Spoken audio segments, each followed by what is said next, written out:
To you, HawkFanatic.com is brought to you by Patrick Eads and the staff at Deary Brothers Ford on Mormon Trek. Hawkeye Title and Settlement, Mr. Steve Anderson and his crew. Mike's E-Keys for Cars, GT Car and his great crew at Supple's Building and Remodeling. Supple's Flowers, the home of 1-800-800-ROSE. The Midtown Family Restaurants. Harty and Stocker Jewelers, 101 South Dubuque Street, downtown Iowa City, the Dickens family. The Sanctuary Pub on South Gilbert. Premier Automotive in North Liberty.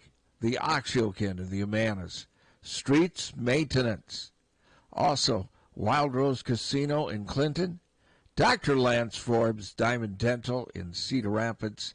And Dirk Sterner Taxidermy. Pat is late because Scott Boulevard is, a mess. Closed. Yeah, closed, a mess. But he'll be here. But here's Tom Suter along with Coach Don Patterson. Well, Coach, obviously a very frustrating finish to the football game Saturday. I think two things, too, that Iowa, we've said all along that Iowa has to do is we have to be able to run the ball and we have to take care of the football and not turn the ball over, and we did not do either of those things. Your thoughts? Let me say this. I've had the privilege of coaching 425 college football games in my 37 years of coaching. And I can only count on one hand the games that were absolutely, the outcome of the games that were absolutely affected by the officials. First off, for that to happen, clearly, whatever the play might be, it has to happen at the end of the game, right? Yep. If they would have ruled an invalid signal in the middle of the second quarter, then no one would have thought much about it because we got an entire second half to play, and we could have argued even then that that was a stupid interpretation of the rules, but we could at least have had a chance to overcome that particular call. But in this case, we didn't, of course. We only had a minute left, and we had a chance at that point. We'll discuss our last few plays at the end of the game later in the show.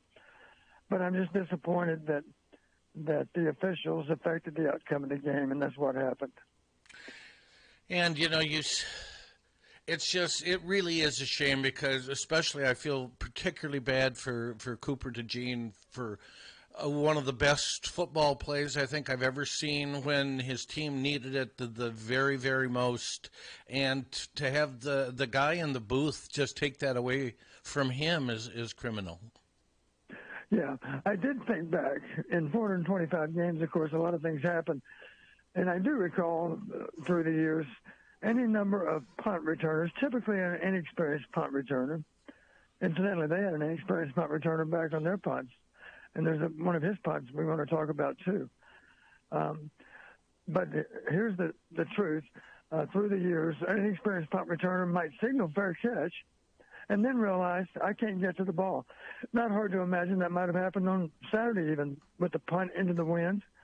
It's entirely possible. It wouldn't have been our punt returner. It would have been theirs, the more inexperienced returner that might have signaled fair catch and then simply misjudged the ball.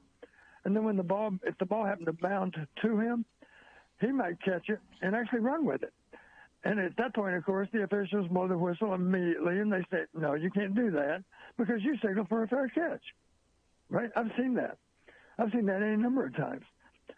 But it didn't happen then because it certainly wasn't clearly a signal for a fair catch. It was not a signal for a fair catch. It was simply what they call an invalid signal. And that's just unfortunate because the whole purpose of the rule is let's not let guys deceive the cover team by making some motion that's similar to a fair catch signal. And Kirk mentioned even, he said it was covered before the game like it typically always is. A fair catch signal constitutes a hand above the head waving back and forth, right? Right. That's covered again. Yep. Well, that clearly didn't happen on that play.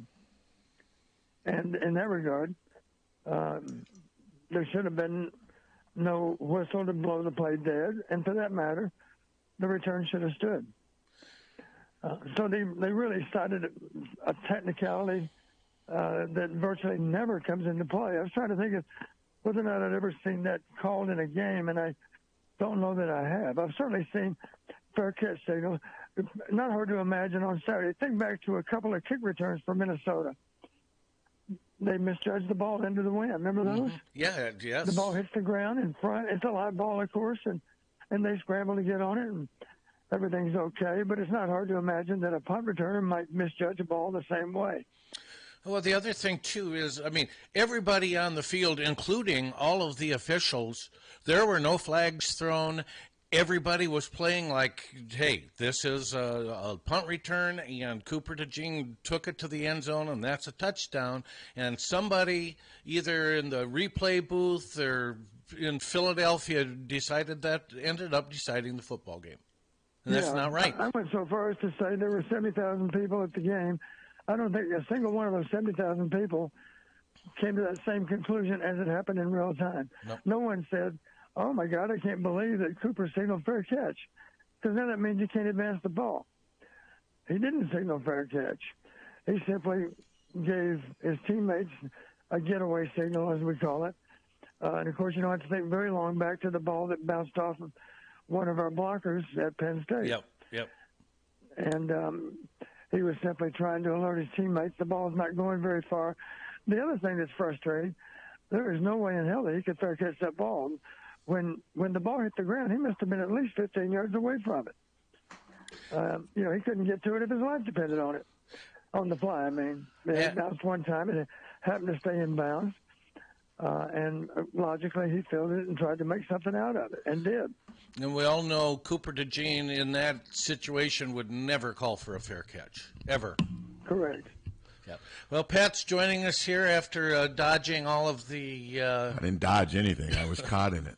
That ain't good. Anyway, welcome. Good morning. Muscatine was like the Iowa offense, man. We were going I was going to give Pat credit for dodging traffic a lot like Cooper dodged tacklers on that punt return. Don, I didn't do it, though. I was just part of the congregation. Just for listeners, Scott Boulevard is closed from the Circle on down to Highway 6.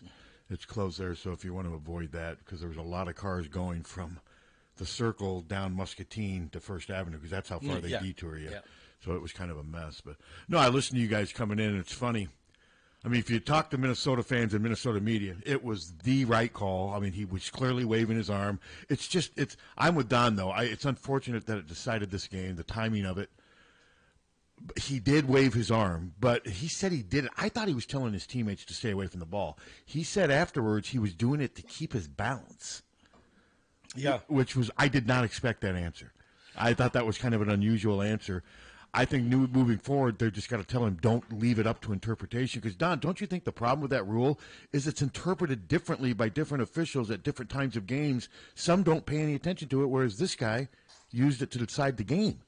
It's how it's interpreted. Exactly. And again, I would have felt better. I'll say it this way. Officials, their job is to enforce the rules. Yes. And yet not decide the outcome of the game. Yes. And that particular interpretation did effectively it decided the outcome of the game. Oh, I mean, Iowa did have a minute and 20 seconds, but seriously, you knew it was going to end in an interception, didn't you? Well, I knew it wasn't going to end in a touchdown. Yeah, I mean, a field goal. And the one thing, this is what I wrote, and Don, I know I'm not going to put you on the spot, and we can all acknowledge it. Like, this play at the end, though, did distract from the big story with just how poor. Well, actually, both offenses. That's what was so terrible. Minnesota's quarterback was terrible, wasn't he, Don? For the most part, he missed so many open receivers on what looked like routine throws. Yeah, I don't think he felt good about about how he played either. No, yeah. I mean, it was exactly. there. He was 10 for 25, as I recall, versus 10 for 28 or whatever it was. And their receivers got better separation than that. Wouldn't you agree with that? Way better. Their receivers were there open. was a play early in the game. You remember the play? It might have been, was it play one of the game? I've got my notes here. Let me see. For them, first defensive snap. Yeah, first snap of the game. Mm-hmm. We play man tight. The free safety's down on the weak side of the formation. It was a 3-by-1 formation, as I recall. And we were lucky. It was an overthrow. That's right. Okay. We were beaten on a post route by the number 2 receiver. Yep. You were. Now our guy gave chase. I believe it might have been Castro, as I recall. But the truth is, he was beaten. It was simply overthrown, and that was one missed opportunity for Minnesota. That was their first snap of the game. So, on offense. I mean, Iowa's first drive, our offense looked, I felt pretty decent. I mean, there were a couple nice passes. Yeah, 64 yards passing, a 36-yard catch by a receiver. And I said, okay, they're on the right track, and we never fired another shot the rest of the day. Right, that was a 70-yard opening drive. We ended up with 127 total. Yes. So that was clearly our best drive of the day. And it did produce a field goal, of course, to get us started. But it's just unfortunate. Even on that drive, we were a little bit lucky. A 3rd and goal at the 5-yard line. You remember the play I'm going to talk about. We threw late on a drive route. A drive route is a route going across the formation. Yep. That was a very dangerous pass. It felt incomplete, fortunate, but it was a poor decision by Deacon. Not so much to throw it, but he threw it late. Yeah, I remember. One thing you learn pretty quickly as a quarterback, you do not throw late into any flat. And he threw late into the far side flat, realizing that the receiver came from the left side and ran across the formation to the right side. But the ball, as you recall, was thrown almost at the pylon, right? Yeah, I do remember that. That's how it was, just a late throw. Yep. You can't do that. Here's some stats that, to me, LaShawn Williams, 11 carries, 13 yards. Iowa's longest run was 7 yards by Deacon Hill. Yes, quarterback sneak. And Minnesota wasn't great on the ground, Don, but they did finish with 113 net rushing yards, 59 for Taylor, 44 for Evans, 23 for the third-team guy. That difference in 100 yards was pretty significant in this game. I mean, it set them up for field goals. Yep. I promise you, over the last 20 years in the Big Ten, if you outrush your opponent by 100 or more yards, you win at least 80% of the time. No matter how few the yards is. Yeah, no, you're right. And I think this was a perfect example of that. But, yeah, he was 10 of 25. The other thing is Hill got sacked 4 times. Don Kirk was clearly upset with the ball security.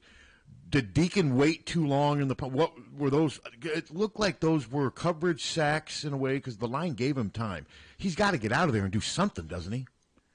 Well, we had a protection mistake a couple of times also. Simple way to explain it. Imagine that the line's sliding to the right, and the back is also going to the right. Okay. Well, the only problem is the edge rusher to our left has to be blocked, and there were 2 different occasions when he wasn't blocked, where he was a free runner into the backfield. I'm talking about a guy that you certainly would expect to rush. He's the edge rusher, as we call him. Okay. So that's a protection bust somehow. Okay. Either the back needed to go the other direction, or the line needed to slide the other direction. But you clearly can't turn an edge guy on the line of scrimmage. Can't turn him free, and we did that twice. Okay, yeah, I do recall that one. But I thought the first fumble, I thought he had time to do something. And they basically it looked like it to me. And an arm got up there, and it just seems like he was standing there in traffic for. Yeah, that's the one where he kind of double clutched. Yes. Yeah, it was a deep throw. Let me see if I can find it here. My notes are so. I mean, the interception at the end, that was in the game. I mean, they were trying to move. They get in their own 35. Drew Stevens can make a 50-55. That game was not over, but you knew it was over. Well, since you bring it up, let's talk about it right now. Okay. I'm sitting there at halftime, and we never go anywhere in our seats. I go to the bathroom before the game, and I'm good until after the game. So I enjoy the band's performance, but I also pay attention to what's happening with the players on the field. Okay. And Drew Stevens goes out and tees up a ball 51 yards away from the uprights. And he kicks the ball, and it goes between the uprights, and it bounces off the crossbar through the goalpost for what would be a touchdown in a game. I'm sorry, a field goal in a game. Uh-huh. Right? Yeah. Let me finish my story. That kick was to the north end zone.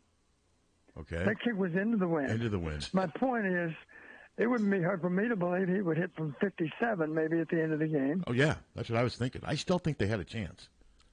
And just so you know, how many yards do you need to have a 57-yard field goal? we would have needed to move the ball exactly 15 yards. Yeah. That would have put it on the 39-yard line. We would allow 8 yards for the snap. Yep. That would be a 57-yard attempt. Yeah. I'd be willing to bet you he would not only get it there, he'd probably make it. That's what I was thinking too. But the problem is they had 2 yards. Is it 2 or 1?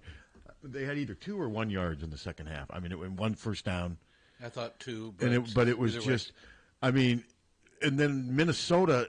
What'd you think of PJ's strategy, from what you could tell, Don? Well, I'll tell you one faulty bit of strategy was throwing the ball off the 9-yard line at the end of the game. That was strange. That was very strange. 2nd and 9, they were on the -14. Coaching blunder, potential interception, allowed Iowa to save a timeout. They ran a naked to the right. The thought being, well, that's a pretty safe play. Well, not the way he reacted to it, because he actually threw it a little bit back inside, and the guy closest to the ball was Nick Jackson. He couldn't quite get to it, but he was close. It was enough to scare every Gopher fan in the stadium. Sure. Because that's a ball that might have been intercepted even. And even with the incompletion, of course, it allowed us to save a timeout. Since we're talking about the end of the game, let's go ahead and talk about our last few plays. And I think you guys know this. Typically, if I was asked to speak at a clinic a lot of the time, the subject they always wanted to talk about was 2-minute offense. And it's not a random reason. They wanted me to talk about 2-minute offense because it's something we were really, really good at, you might recall. Mm-hmm. So here's the truth. We have the ball on our -46. We have 1:33. We have 1 timeout. Sadly for us, we do get sacked on first down.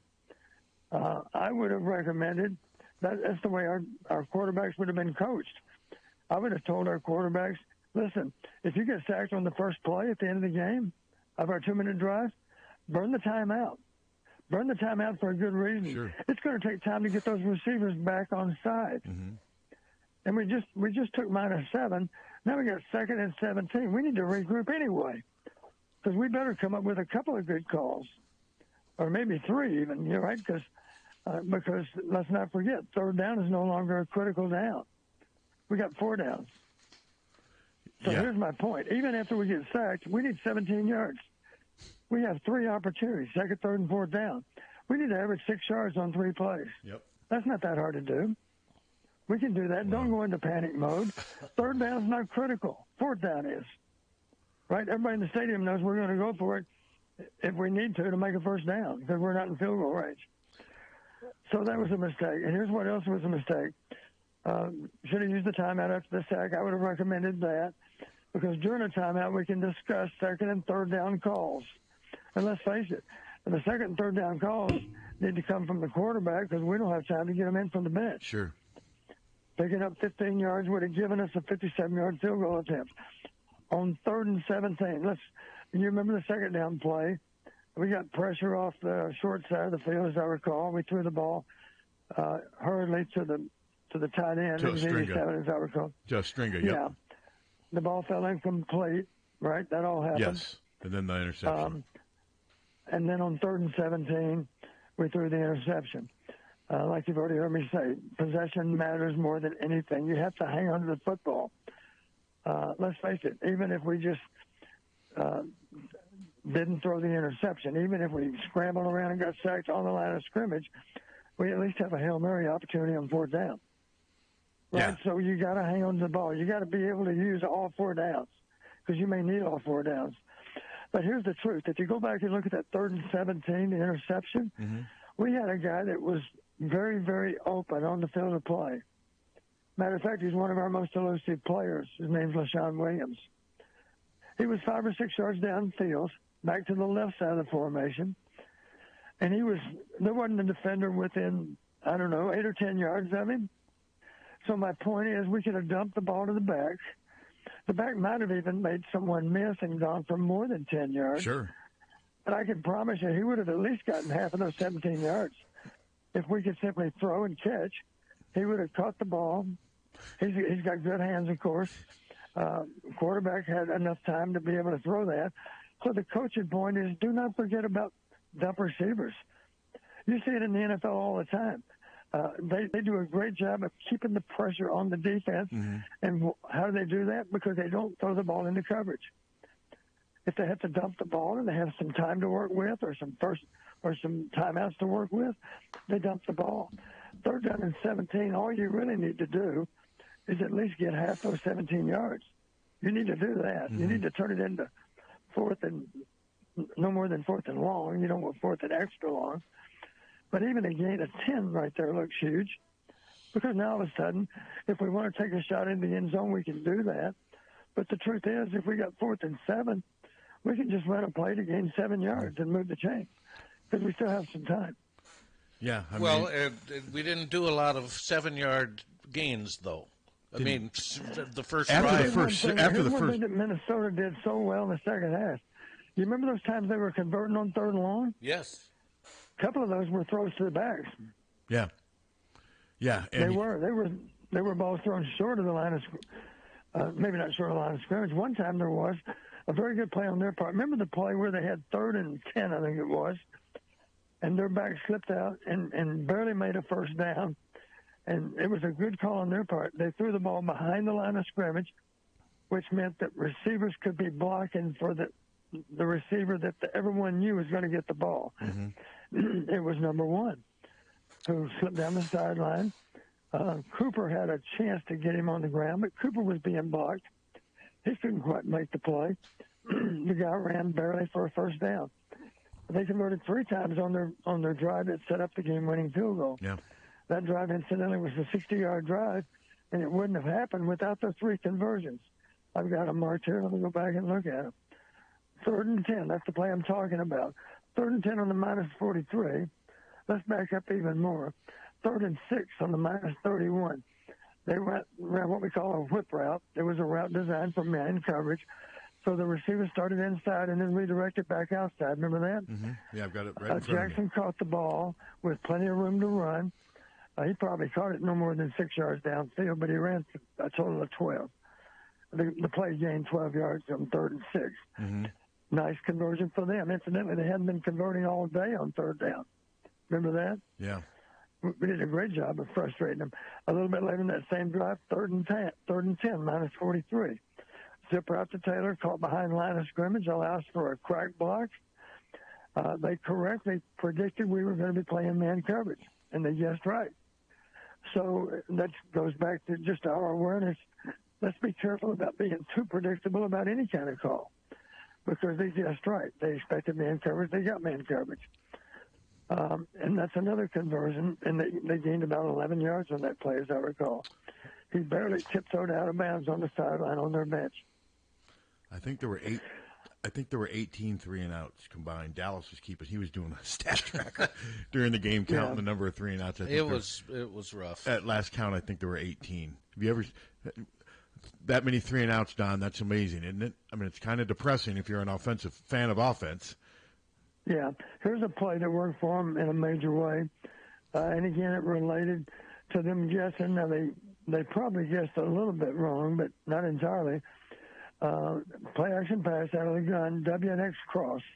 Imagine both receivers on either side of the formation crossing all the way across the field, like kind of forming an X. Remember that? Yeah, you talking about the 39-yard gain to Jackson? 39-yard pass completion. Decent protection. Quarterback had time to step up in the pocket. Made a nice throw. Both safeties were in what we call inverted positions. They were both rolling down toward the line of scrimmage. Mm-hmm. We guessed it was going to be a run on 2nd and 4. It was the worst possible call for us because both those receivers ran over the top of those safeties.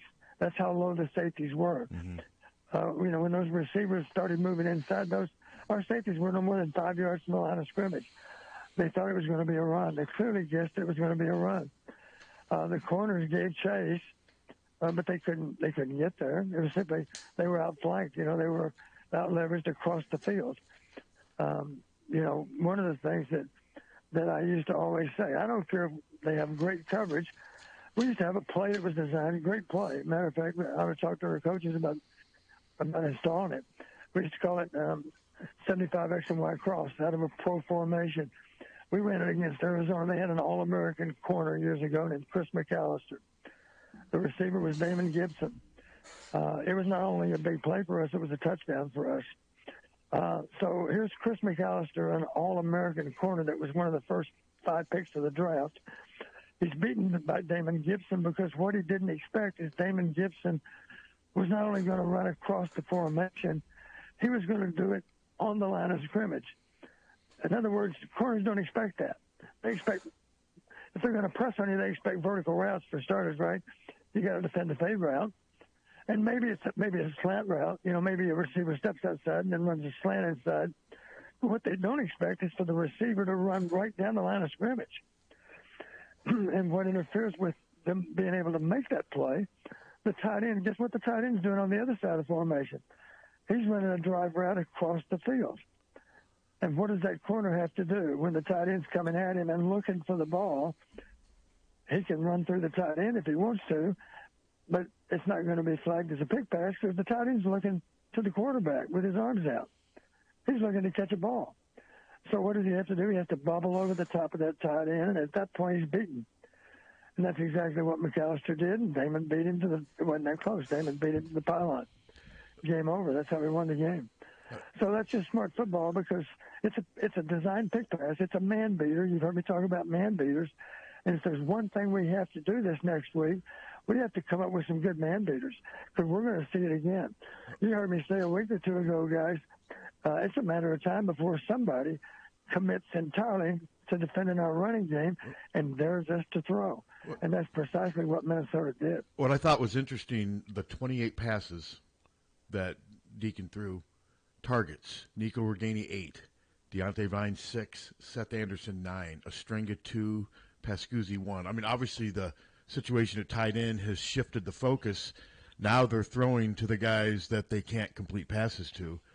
And, I mean, they tried to make the receivers the offense on Saturday down, but it failed miserably. It was great in one drive. Yeah, one drive it worked. Now, it took a spectacular catch on the sideline to make that drive keep going, but he did it. True. He did it, but, I mean, the targets are pretty telling with what the situation is at tight end.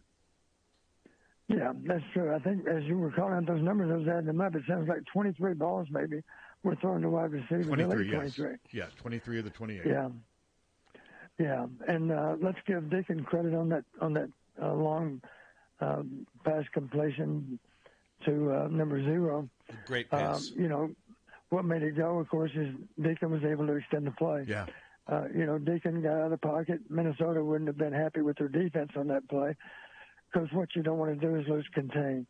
You don't want to give the quarterback a chance to have all kinds of time outside the pocket. Mm-hmm. But he did, and he made a throw that you couldn't even argue that it was a great throw.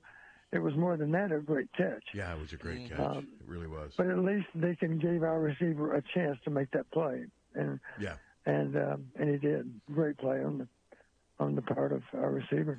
Iowa had 18 yards after the catch, but now let's do a happy statistic. Well, you don't like your punter punting 9 times, but Torrey averaged 49.3.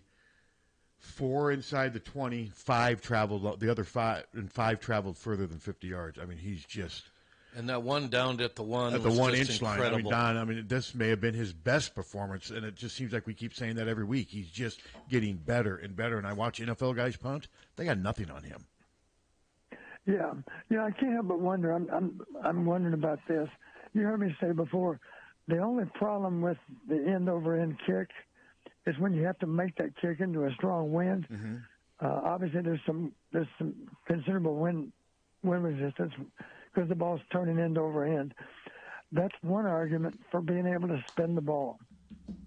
Because let's face it, a ball that's being spun is no different than a pass that's being spun by a quarterback. It's got a better chance to bore through the wind, right? Yes. Now, it still worked out okay because some of those punts, they did get knocked down pretty quickly.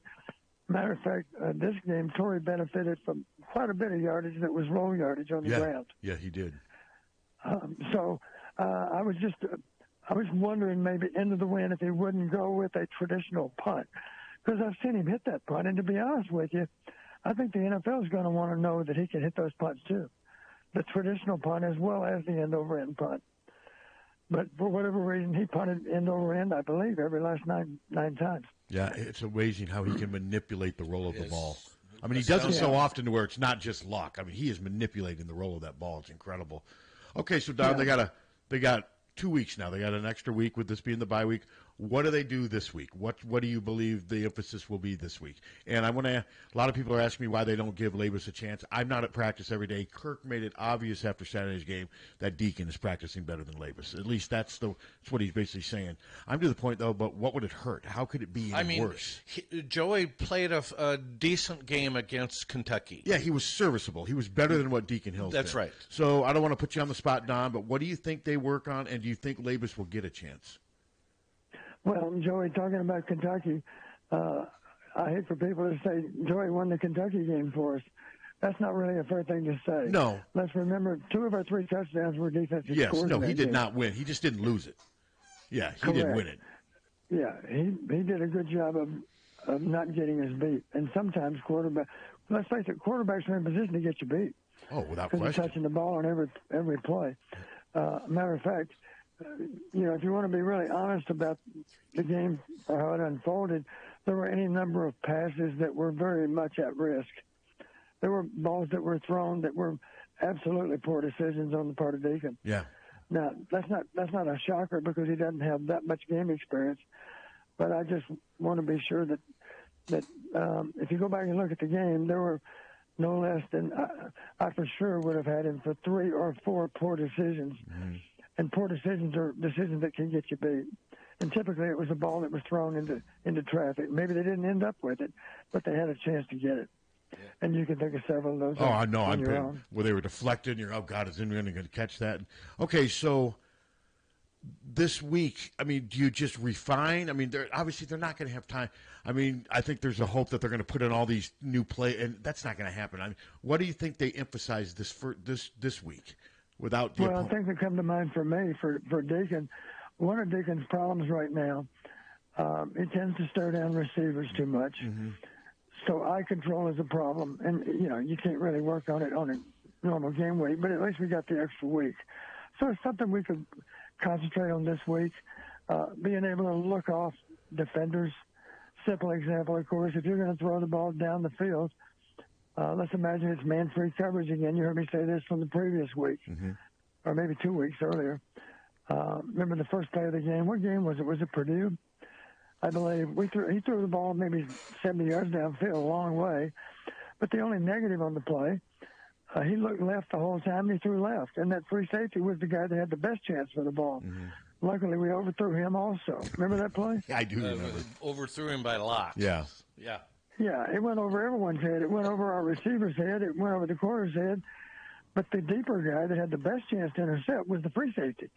Why was he over there? Because Deacon never looked him off, and that's Deacon's man. Man free, the quarterback's got to control that free safety with his eyes. Because if you want to throw left, you better start off by looking right, because that free safety needs to be drifting to your right, away from where you're going to throw. Hope that makes sense. Oh, no, it makes perfect sense. Perfect sense. And I don't want to turn this into a Rip Deacon. No. I mean, he's in a tough situation. I don't think he expected to be playing right now. He is way ahead of his schedule. You're right. I may sound critical of Deacon, and I guess I am critical. Well, you got to be critical. He played poorly.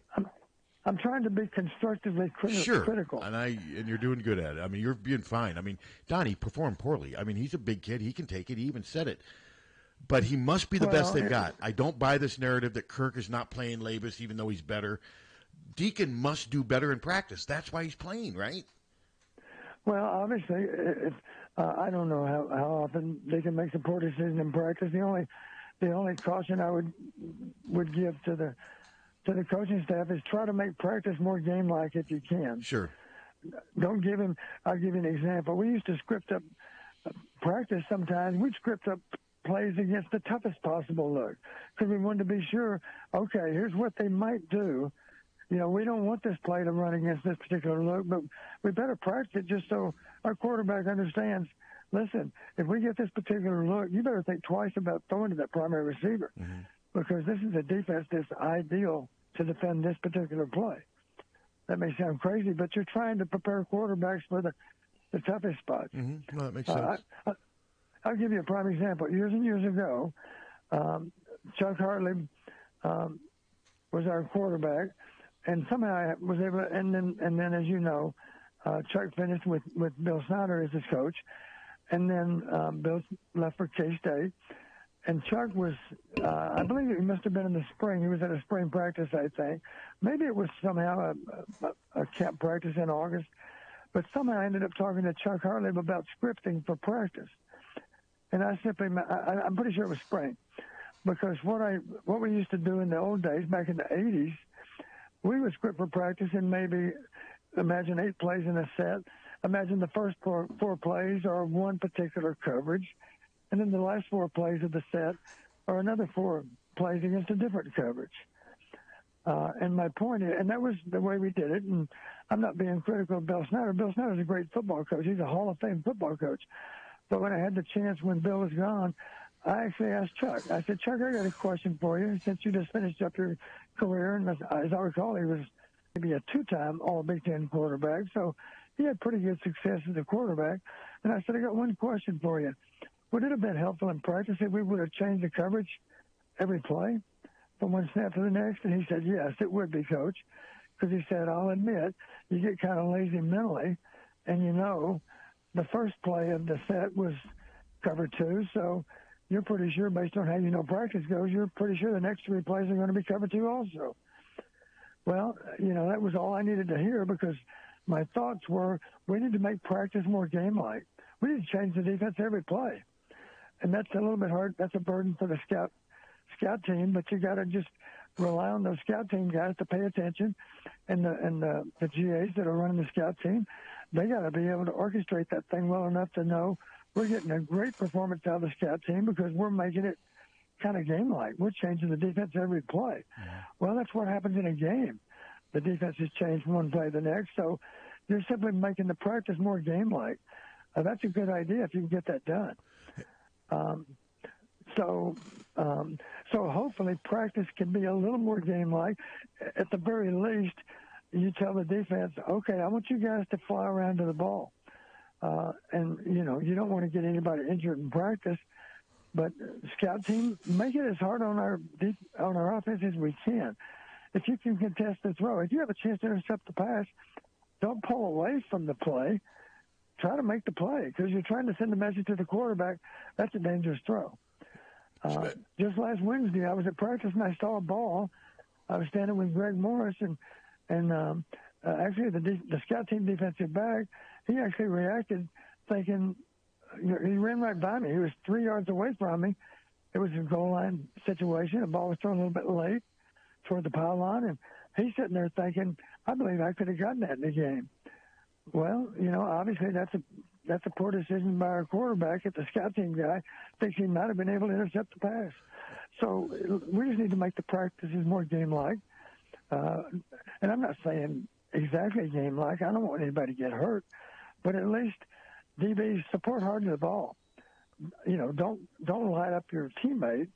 But if you have a chance to get to the ball and break it up, then do. But don't expose our receiver to a hard hit. Avoid that. But if you can break up the pass, you know, because you're trying to be sure the quarterback understands that's a dangerous throw. And speaking of... Maybe I could have... Go ahead. Maybe I could have gotten that ball. Well, speaking of quarterbacks, I wrote something yesterday, and Don, you're right.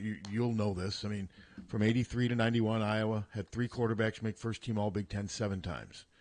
Since then, the only quarterbacks that have made first-team All-Big Ten are Brad Banks in 2002, Drew Tate in 2004, Matt Sherman made second-team in 96, C.J. Beathard made second-team in 2015.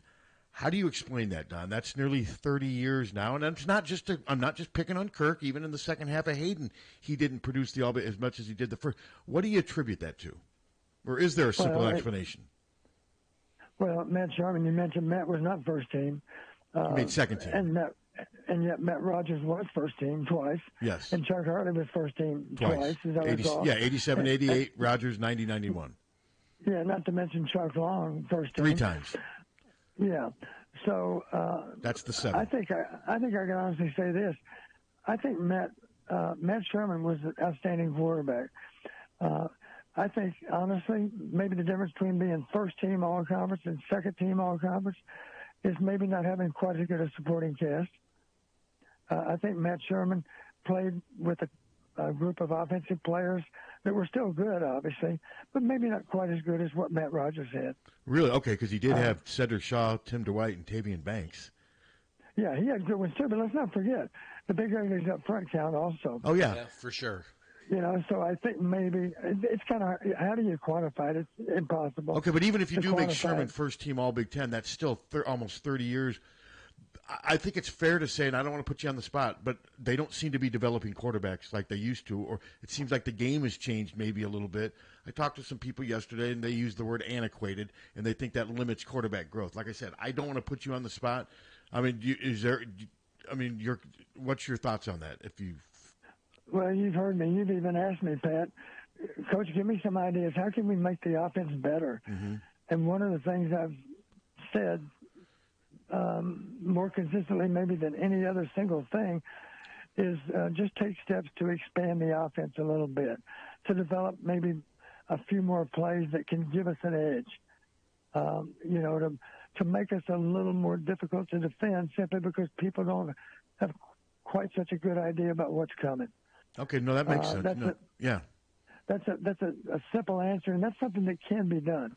Just to spend a little more time developing maybe just a handful of plays that are not part of the game plan that would be able to help us. Honestly, I try to think of the difference in our offense back in the 80s and 90s versus now, and I think one thing that makes it a little bit harder for the quarterbacks is maybe they don't have quite as many plays to draw from. I'm pretty sure they don't. I'm basing it just on watching a lot of games and reflecting back on the past. Okay. I think that could help us, honestly. And believe me, I'm not trying to say we had all the answers and these coaches don't. Oh, no, I get, no, it makes I'm sense. simply being honest about what can help us right now to be a better offense than what we are. And I'm going to say, and I don't want to sound like Steve Alford on this, because Brian Ferentz has issues, but to me, there were a lot of plays Saturday that I thought were more lack of execution than lack of strategy. I thought they were designed okay, they just didn't execute. Am I being fair on that? Because I mean, coaches deserve blame too. Don't get me wrong. Brian's got a mess on his hands, but I just think there's a lot of responsibility can go around. I'll give you a simple example. The route running can be better. Yes. Let's not put it all on the quarterbacks. Route running can be better, and so really it boils down to this. Is there any way you can refine your route running so that you get more separation of what you're getting? It involves sharper cuts. It involves, being more efficient about exactly how you run your routes, not rolling into particular routes, but making sharper cuts, defining those cuts with sharper breaks. It gets into schemes too. You've heard me talk about man beaters. If you're going to see a lot of man coverage, you better have a lot. You need to scare them out of man coverage. How do you scare them out? You've heard me tell the story many times. Miami of Florida says, we're not going to play man against you guys. You got too many man beaters. That's a quote from the defensive coordinator. And I knew our offense is in a good place because teams in the Big Ten are going to be afraid to play man coverage against us because we got too many ways to get to them. So we have an off week now. We can come up with more man beaters and make us more difficult to defend going forward than what we were even on Saturday. Okay, we need to talk about the running game. I was just going to say, you read my mind. Because you were all hopeful, and I was not. I was. I needed to see more. I had seen a couple of games. Yeah, looks like 381 and combined. And then just nothing. I think two reasons come to mind. Okay. I got to give Minnesota's front four credit for maybe being a little more difficult to move than Wisconsin's. Yeah, no, they play their their front I set. think it all starts there. Yeah. We had more difficulty with the down linemen. Mm-hmm. I think that's safe to say. But the other reason we didn't run the ball worth a dang is because we were outnumbered all the time. Yeah. The box was loaded. Those safeties, one of those two safeties was down every time. Incidentally, we did it to Minnesota also. Mm-hmm. We rolled our safeties down. Typically, we rolled one safety down on just about every play. Yeah. So we were doing a good job of packing the box too. One time we paid dearly for it because we had both safeties down. That's when we got hit on on the Z&W cross, for the big end of the 39-yarder. So they got us one time. But in general, we rolled one of our two safeties down. Looked to me like our basic plan in shotgun was if the back's offset to the right, then let's face it, if he's going to carry the ball and it's a shotgun formation, he's more likely to run the ball to our left. It seems like we were rolling the safety down away from where the back was lined up, which would make sense because more often than not, the ball was being run away from where he lined up. Does that make sense? Oh, no, that makes total sense, yeah. Yeah. So they were effective against us because they were outnumbering us, and they were getting some good play out of their down guys. So we didn't have a lot of good running lanes. The backs tried hard. Sure. But we simply were outnumbered most of the day, and that's why we struggled. We also struggled with protection, as we've already talked about. Mm-hmm. We had a couple of protections that were absolutely unsound, and we had some what you might call coverage sacks too. But we struggled to put pressure on their quarterback. We did okay with it. We got three sacks ourselves. Yeah. The bad news is they got 4 sacks, and they pressured us. They had more pressures. We had pressures. Incidentally, hats off to Joe Evans. Joe Evans, he had himself a game. He sure did. He did. I don't even know what his stats were, but I just appreciate. I got him. I'll look for him. I appreciate exceptional effort. He gave exceptional effort. He really does. I mean, he is such a leader on and off the field, and his pursuit is just it's nonstop. Okay, let's see. Let's just start with Jay Higgins, 14 total tackles, 2 solo, 12 assisted. Deontay Craig had 8 tackles. Castro had 7. Joe Evans had 6 tackles and 1 quarterback hurry, 1 tackle for loss. So yeah, he and 1 sack. So he stuffed the stat sheet. But there's so many other plays, Don, that don't really maybe come down as a stat for him, where he causes the quarterback to be uncomfortable and to move out of his comfort zone, where you don't really. You're right. He's pretty relentless with his pass rush. He is. He really is. He really is. Okay, so and I don't want. We've talked about the quarterback, but this offensive line has combined for hundreds of starts. I mean, hundreds. I mean, they're going to all be seniors now. I mean, most of them will be They're not young anymore. I mean, are you concerned about the development of the offensive line, or am I overreacting to what I saw Saturday? Well, I think our coaches are concerned about improvement at all positions. I don't think there are too many. Maybe there's a few guys on defense. There's simply not a whole lot of room for improvement anymore because they're playing at a high level. They really already. are. Yeah. Yeah. Higgins comes to mind. You got to give him a lot of credit for, for being such a good player. He's so consistent. Evans comes to mind. Yeah. Yeah. Very consistent with his play. But other players in general, they have. It depends on the position, but they individually have different things to work on. I'm sure the coach. That's the beauty of the off week. It's going to help us. You heard me say a week ago, I'm a little bit concerned about the Gophers. Yes. In part because they got the extra practice week. You did. They got more time to game plan for us. But that off week, you can typically go back and just work really hard on fundamentals and focus on what we need to do better. And every player, has a different set of priorities for that off week. What do I need to work on? It might be something entirely different than another player at my position. Sure. But that's where the coaches come in and they give specific input to the players on what they need to work on the most. And, of course, they set up drills to be able to do it. Mm-hmm. So we all have different things to work on depending on what position we play. But this is the week to go back and really focus on fundamentals. Also, of course, guys that are a little bit dinged up, we have a chance to give them some rest and get them back into better shape to play games and get re-energized for this last 4. And I know some fans aren't going to want to hear this. They could go 10-2, and it would not require beating a good team, but they could lose. I'm now more convinced. We could finish 6-6. They won't, though, but they could. I mean, these last 4 games, I think Saturday's game showed you that nothing's for sure now. No, that's for sure. Yeah, and Kirk correctly said a week ago, none of these games are going to come easy. We're going to have to fight. He did. And claw and scratch for every last one of them. That's got to be our approach. We need to have the same mindset that we had for Wisconsin. Exactly. Kirk never sugarcoats it. No, he's been very straightforward about how, guys, these games are going to be tough Because I think he sees the offense every day in practice. Yeah, he does. I mean, I don't mean that to be a smartass. I don't think against Minnesota we weren't short on effort. Oh, never. Our guys were giving great effort. Could we play a little bit smarter? Sure, but there's always room for improvement in that area. Could we protect the ball better? Well, we all know if we're -3 on turnovers. I'd be curious. We're not -3 on turnovers very often. Not very at often, all. yeah. But when it happens, I'd like to find out about the last time we won when we were -3.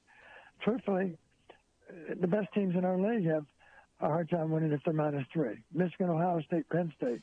Ask them if they can win at -3 also. It's hard to do. It's also hard to do when you're 1 of 16 on third down like Penn State was against Ohio State. Well, after the game, this was probably a good 45 minutes to an hour after the game. It was weird. I looked down from the press box. P.J. Flex just standing in the middle of the field. It looked like he was on a cell phone. Maybe he was doing some type of post-game. It was just weird, though. I don't know if he was just soaking it all in because he finally beat Iowa, beat them on their home field. But it was weird that I don't recall ever seeing the head coach from the opposing team on the middle of the field at Kinnick Stadium an hour after the game. It was just odd. Yeah, so you're guessing they were holding the bus for him at least. Oh, I know they were holding the bus for him. He didn't miss his ride. I don't know. Who knows about PJ? I've known PJ ever since he was a player. And one thing I greatly appreciate about Kirk Ferentz compared to PJ, Kirk Ferentz understands this game is all about the players. It's not about the coaches. And I think sometimes PJ gets a little bit self-absorbed, let's say. He's not the only one in the Big Ten, incidentally. I can think of at least one other one. But he'll remain nameless. I shouldn't have called out PJ, but I can't help myself. Well, I think that's one of the big criticisms with him. Now, there is a good side of PJ, too. I mean, the way they're the ones that really got that wave going for teams. Remember that back in 2007? Mm-hmm. And did you see him Saturday? Oh, yeah. He got that whole team out. Great. I mean, prior to that in 17, Iowa wasn't waving as a team. And once they started doing it, then I think Iowa, we need to do this too, if I remember correctly. But no, they showed the celebration in the locker room. They showed him coming in, and they lift him up, and like they do at concerts. Body surfing? Yeah. You imagine Kirk body surfing? Okay. Did you ever body surf, Don, after a win? No.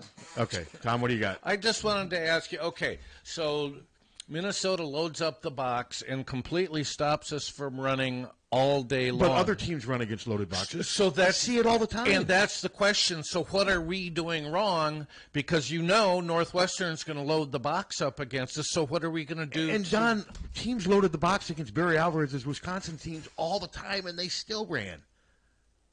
What's not happening? Well, you're right. I mean, if you've got an All-American running back, and they had several All-American running backs, sometimes you don't even mind saying, okay, this particular defender belongs to you. We're going to block these 7. We only have 7 blockers. We have 5 linemen, a tight end, and a fullback. We can block 7. We can't block 8. So here's the guy that belongs to you, running back. And they'd run it anyway, and sometimes, of course, he'd run over the guy or juke the guy, and they'd still make a big play. Mm-hmm. You're right. The bottom line is we have to I'll say it this way. If they're going to, of course, if you stack the box, typically it's man coverage or man free coverage. Mm-hmm. And so the question is, if you're looking at a lot of man coverage outside, now you need to put a lot of thought into let's find the best possible matchup we can. Let's not just find it. Let's not just rely on looking out at the formation and deciding right before the ball snaps who it is. Let's decide by how we call the play. Okay. In other words, let's think back to Nebraska a year ago. Cooper DeJean gets injured, and the offensive Mark Whipple does a good job. He puts their best receiver, their 1,000-yard receiver, against our inexperienced corners. Mm-hmm. Who's now in the NFL, that receiver. Yep. Remember that? Yes. Yeah, I know. I right. mean, it was TJ, wasn't it, Don? Yes. It was TJ, and then it was TJ's replacement, whoever he was. They made him both. Was that Jackson Ritter? Was that the replacement? I can't remember, but it was just smart football. It was, and that receiver's now in the NFL. Yeah, so we can do the same thing. If their corners are left and right, okay, let's figure out which receiver do we want matched up against which corner. Mm-hmm. And in a key situation, we expect man coverage. Let's be sure we get that matchup. It's not that hard to do. If the corners play left and right, let's just be sure that the right receiver lines up on that side of the formation. Or maybe the right receivers. Maybe there's one inside, one outside, and you're attacking that inside defender with the inside receiver. Right? You can do that sure, too. Yeah. Typically, that would be a safety manned up on an inside receiver. Sometimes the matchup's better. So the point is you fabricate, you engineer the matchups that give you the best advantage.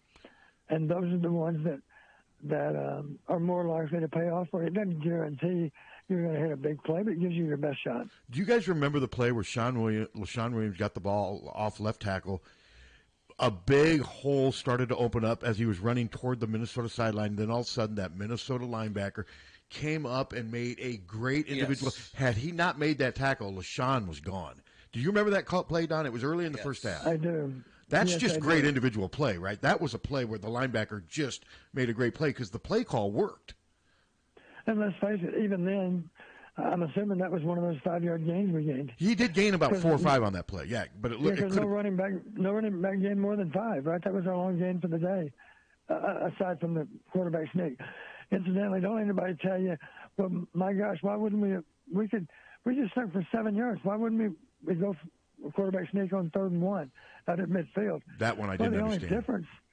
The only difference, it was 2nd and 1, and they didn't expect a quarterback sneak. Let's face it, that was on a drive when the clock's running down. Mm-hmm. That was the least of their worries as a quarterback sneak on 2nd and 1.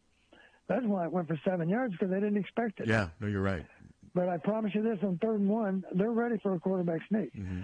And if you think it's going to be an easy yard, all you got to do is reflect back on those goal line sneaks. We had a hard time gaining any right down there. You did.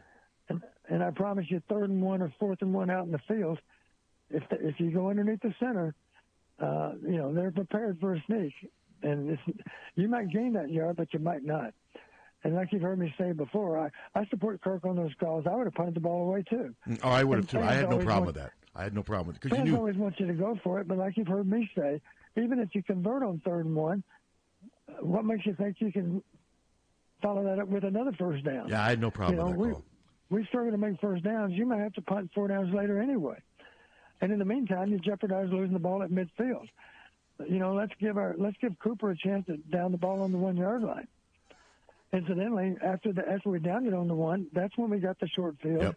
And that's when we scored the touchdown. Well, and keep in mind, too, they gave us 35 yards on that. Actually, 34. 34. sorry. The drive started at the Minnesota 46, 34 yards. Yeah, Minnesota played. They gave that touchdown to us. They did. And before we wrap up, I can't believe the hour's up already. I got to ask about a former what happened to Illinois against Wisconsin? Dallas tells me they're leading 21-7 going to the fourth quarter. They lose 25-21. Have you had a chance to look at all about that game, Don? Look at anything about that I have not. And one thing I will do is I'll look at the condensed version on the Big Ten Network. Okay. I look at most of the games on the condensed version, just to get an idea of how all the games played out. Incidentally, I did watch the end of the Penn State game last night, and what was impressive, it's pretty amazing that officially it was a one-score game, right, 20-12. Mm-hmm.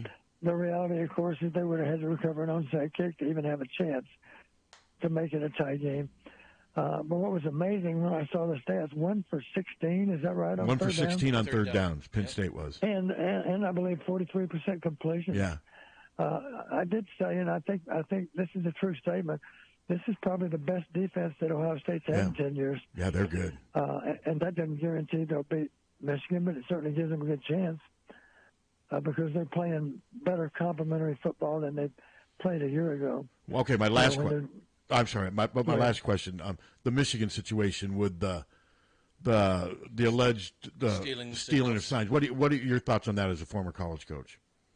Well, I don't know much at all. I only know what I've read here and there.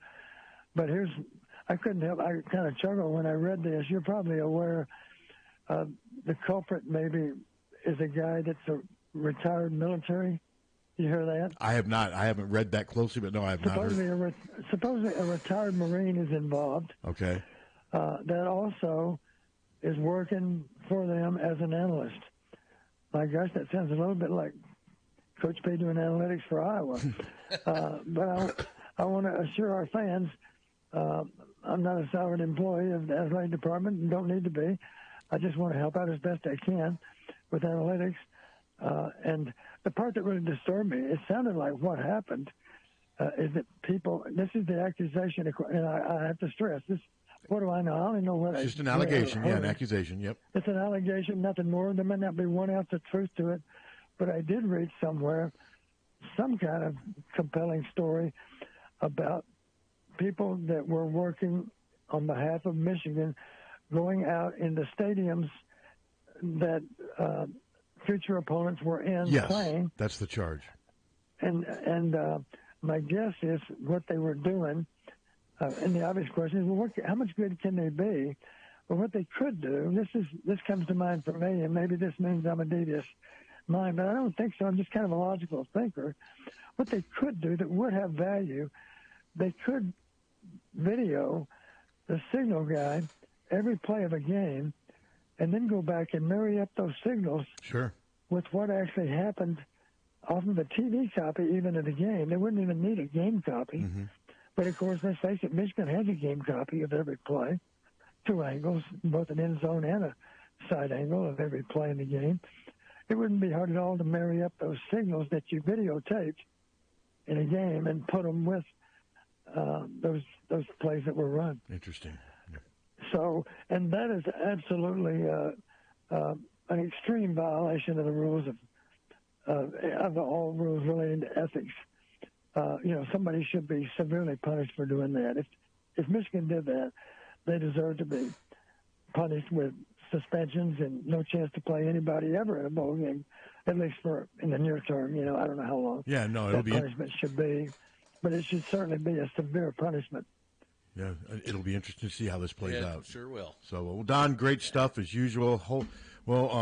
Next, I assume we'll meet, even though there's or do we take? Yeah, we'll do it. Let's do it again. We'll talk about all the other Big Ten stuff. We'll talk about if we get any access to Iowa stuff this week, what have you. I'm not sure if they're going to make Brian, or I'm not sure who's left as far as assistant coaches. But no, we'll do this again Monday. At least we won't have to talk about a loss. Yeah, that's true. So let me give our fans some positive outlook on what might happen over this next 5 weeks. We're off this week. That means we're healthier than we've been lately for the Northwestern game.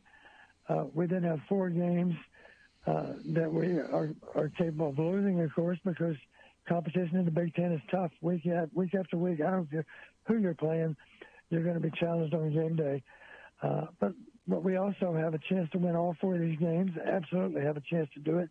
I didn't go so far as to say we have a pretty good chance of doing it, because our guys are going to be more determined than ever.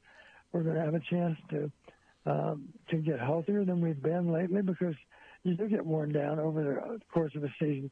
Some of these other teams, Minnesota's a prime example.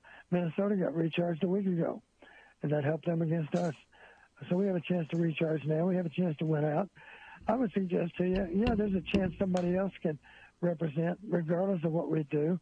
But the truth is, if we go 4-0, I'm pretty sure we're still going to be in Indy. I can't guarantee that. It's conceivable. I think it's mathematically Wouldn't Wisconsin have to lose? Wisconsin has to play Ohio State this coming Saturday.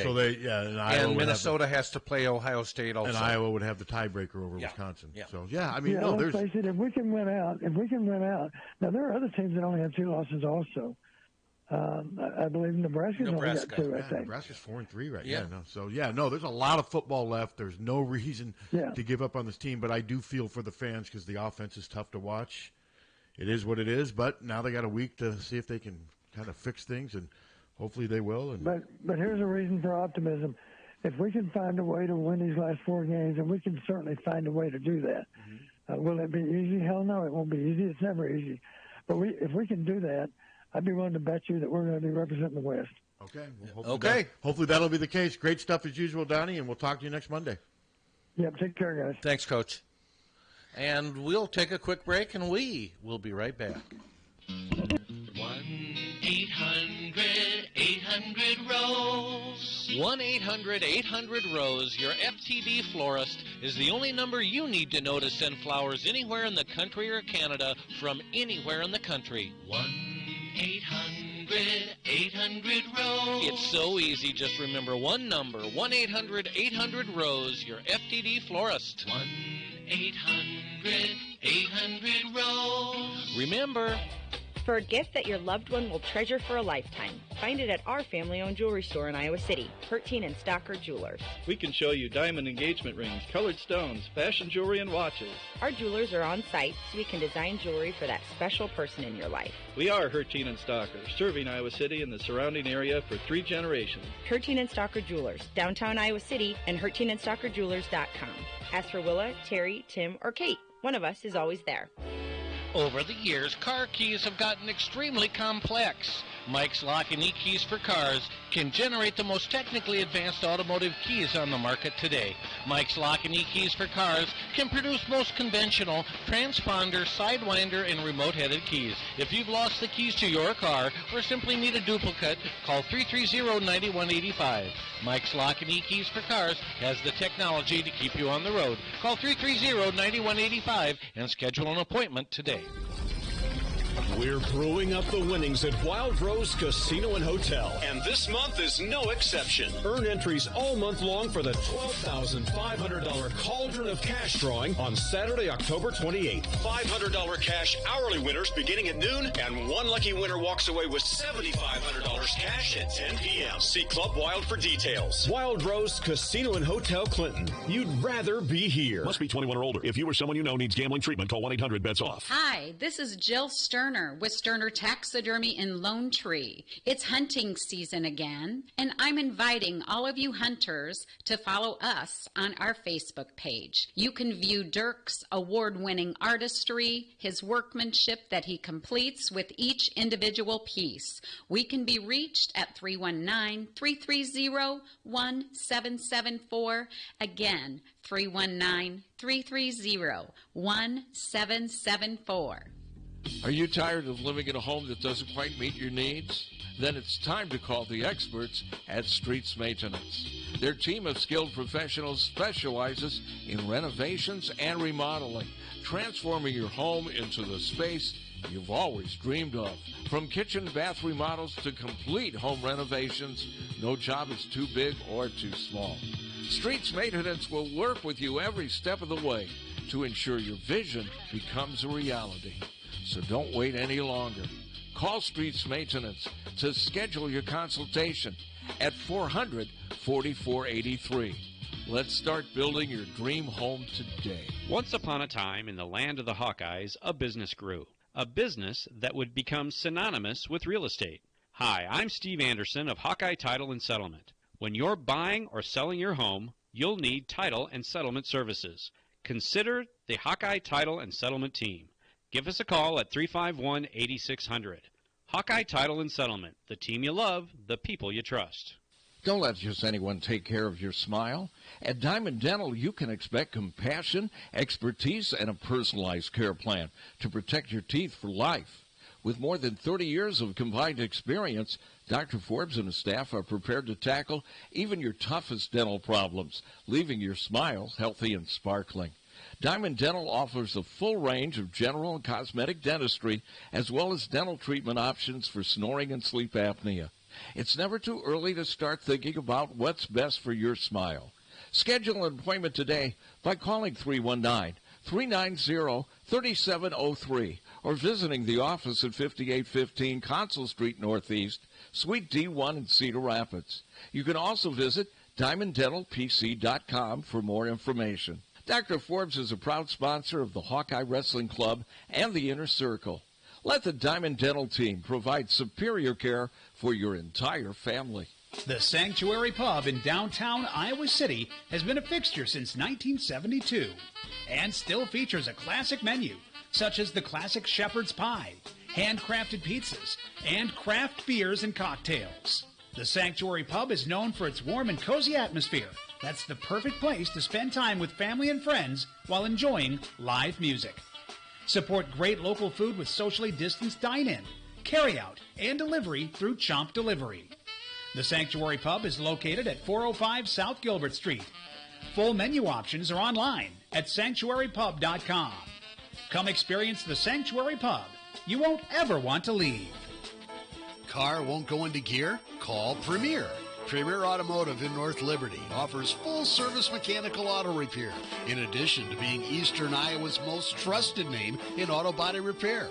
Use Premier for all your auto repair needs: brakes, oil changes, air conditioning, diagnostics, transmissions, or preventative maintenance. Whether you hit a deer or your car won't go into gear, see Premier Automotive in North Liberty.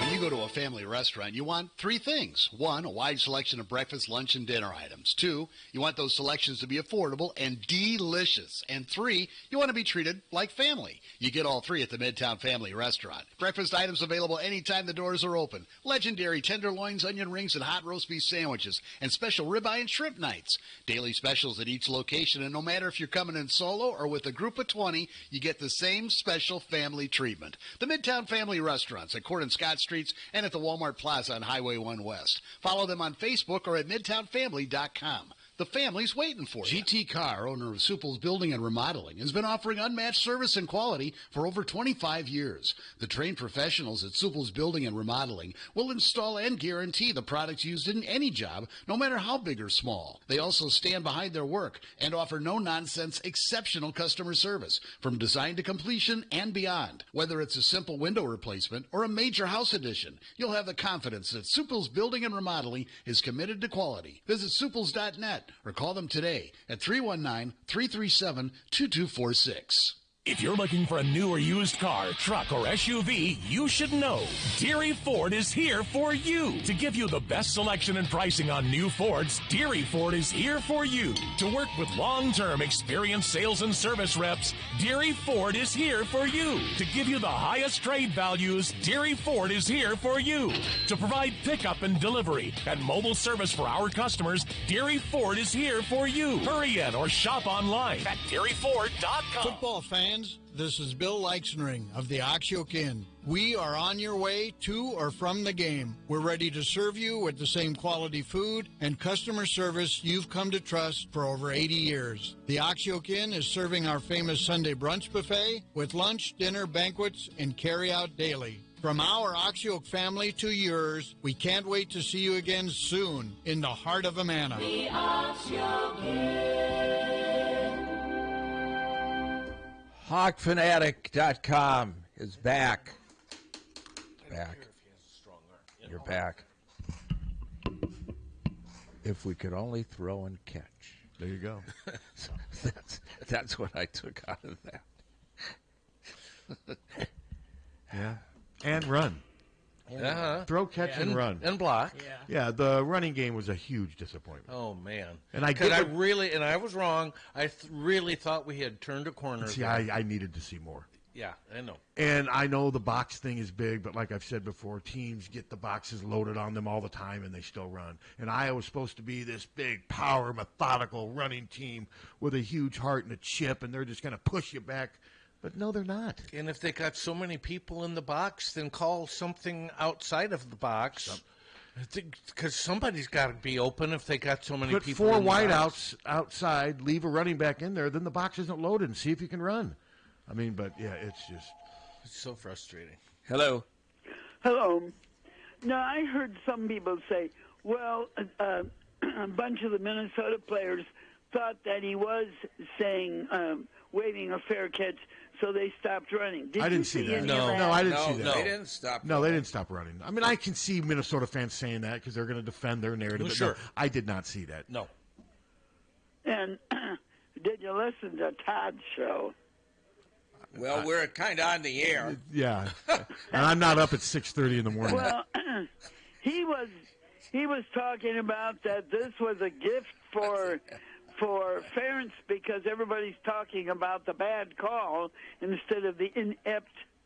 I don't mean to disagree with Todd, but that's not the case. I mean, they're talking about the bad call, but a lot of people are talking about the offense. They're talking about the inept. Yeah, they're talking about the offense. It's all over the place. You see my Twitter feed, my emails. No, it's the offense. All over. Yeah.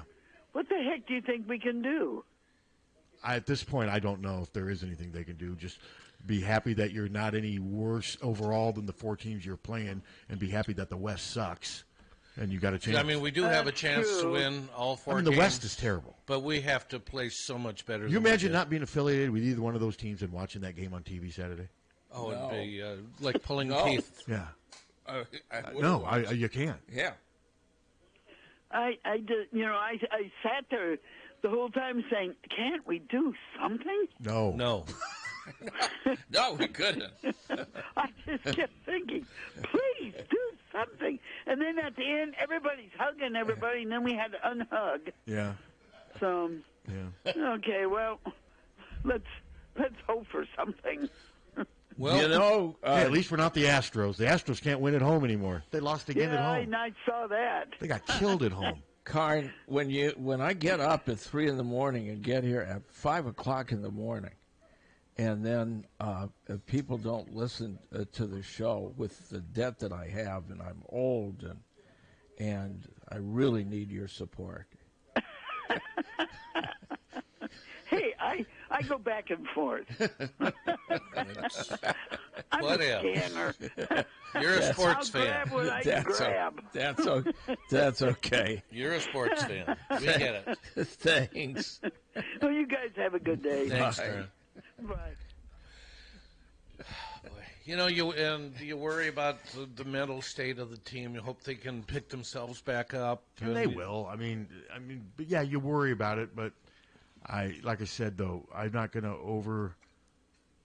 to exaggerate the bad. Just like you can't do it with the good because it's never as bad or good. It seems like you just got to let this thing play out. My 10-2, I'm not feeling as confident about that now. No. I mean, I just think that this offense may cost them. I mean, Nebraska's playing all right now. No, the offense did cost them. And Nebraska's playing okay right now. That game's there. I'm not feeling really optimistic about that game They beat anymore. us here last year. Yeah. And the West was on the line for And Iowa. Rutgers is 6-2 now. I mean, Yeah. so I mean, That's but not still. But think about the teams we're building up, Nebraska and Rutgers. Right. That's why this thing is there for the taking. That game Saturday was there for the taking, but the offense is so bad they can't take anything. But I'm also a guy that peed on myself at the game by mistake. Can I share that story? Sure. I had a button. you just did. I had a button-down shirt on. I'm wearing jeans and a button-down, and I didn't have it tucked in. And I'm, relieving myself during the game. And I know, hey, something doesn't feel right. And I looked down, and I'm peeing on my shirt. So then I had to, me, the germaphobe that I had. I went right into action. I got hot water, got the shirt part that got peed on under hot water, put a little soap on it, and treated myself. But then I went back out to the press box, and my shirt was all wet. What do you think of that? I'm sitting here ripping the Iowa offense, and I'm actually the one that peed down his leg. Hello. I peed down my leg, and the offense, did they do the same? They did. I was about to say, at least it didn't go down your leg. No, it didn't. It just was on the corner of my shirt, but it bugged me the rest of the night. I was never the same. Oh, I got to go. I peed myself. Okay. I mean, I got nothing to hide. Hello. One of the things, that last possession that ended in an interception. Third down, we finally get a timeout. We're in the huddle, or excuse me, everyone's on the side. The same routine as always, where the quarterback is over there warming up. They throw to a receiver. That receiver throws it to Labus. Labus throws it to a receiver, back and forth. It wasn't until 8 seconds left before that timeout was over before Brian went up and even talked to Deacon. You'd think you'd be talking about, okay, here are the next 3 plays. If you see this is what you do. If you see this is what you do. And it wasn't until 8 seconds till that timeout was over that any coaches went over and talked to our 2 quarterbacks there. Okay. Yeah, I don't know what that means. No sense of urgency, but that's kind of their routine. And that's why I'm like, even during that last drive, they stick with their routine, and there's no sense of urgency. Well, at least the way we interpret it. To them, they may explain it differently. We don't know. But I see what you're saying. But we don't know if that's not them having a sense of urgency. I mean, I don't know. They probably needed that long to come up with the play that they wanted to run. And then maybe it only took him 4 or 5 seconds. Okay, you're going to run blah, blah, blah as he was walking down the field. I don't know. I get what you're saying. It does look peculiar. But we're also kind of assuming we know what they're discussing. Which we don't. Which we don't. That's all I'm saying. But I get what you're saying. We absolutely don't know. But what we do know is that the quarterback wasn't part of that discussion until at the end of the timeout. But yeah, no, I get what you're saying, but I don't know if that's good or bad. We don't know if that means he didn't have enough information, but it does look a little weird. I will say that. Yeah. All right. All right. Say something. Look, what do you want? I want you to contribute. I just was just thinking of after the game throwing the rope over the rafter and going for our rickety wooden chair. You take it that serious? See, luckily I don't anymore. I mean, yeah, of I course didn't it take sucks. it that. I know you're kidding. But I mean, you want them to win. It just was. It's better for business, although business was pretty good after Saturday as far as traffic because people wanted to read and vent, especially. I mean, you try not to be too critical, but it's kind of hard. It's hard to not be. I mean, because the theme of my story from Saturday was that the offense finally cost them a game they should have won. Yes. Yeah, it's easy to blame the official. That call, and it's maybe even justifiable to do so, but they shouldn't have been in that position. No. If the offense had just been semi-functional, they would have won that game because Minnesota didn't play that. When They you played pile well on defense. on both of them, then you really do get the offense was awful, and that call was bull ass. Well, it was, but they got to do something with the rule because there's a lot. I've read a lot of on both sides people explaining why they agreed, but there's been a lot of really qualified people saying they made the right call. But they don't ever call it. But that's the problem. Is what I'm saying. It's the rule. It's not necessarily. It's how the rule is treated, how it's perceived, how it's reacted on. Didn't he take away another touchdown we had last year? Well, the That Jack official. Campbell one, Yeah. but I think he did step out of bounds. I mean, I don't know how. I don't know. I'm not going to say this official's out to get Iowa. No, but that's one of the theories that's out there. Check his bank account. I mean, there was people tweeting. This is the same guy that called. People doing that to bring attention to themselves on Twitter to bring conspiracy. I don't buy any of that crap. But who knows? I mean, I would like to think that this official was trying to be fair and objective. He made a call that we didn't agree with. Hello. What does that say about Joey if he's not any better than Deacon? Could he play at even like an FCS team? Well, he picked Iowa over evidently Max. not. Didn't he pick Iowa over Max schools? Yes. Yeah. So I must say that he hasn't progressed as you had hoped. All right, thanks. I mean, that's the only way I can explain it. I guess. Because, Deacon Hill was headed to Fordham for a reason, guys. I don't want to be a Deacon basher because he is a nice guy, but I think he's in over his head right now. I think he's couldn't just agree not more. ready to handle the challenge of being a Big Ten quarterback in this league, but it's not his fault that the coaches are playing him. No. Well, and it's not his fault that the receivers don't count. Well, I thought Don said something pretty interesting. Don's going to be real careful on who he still loves Hawkeye football.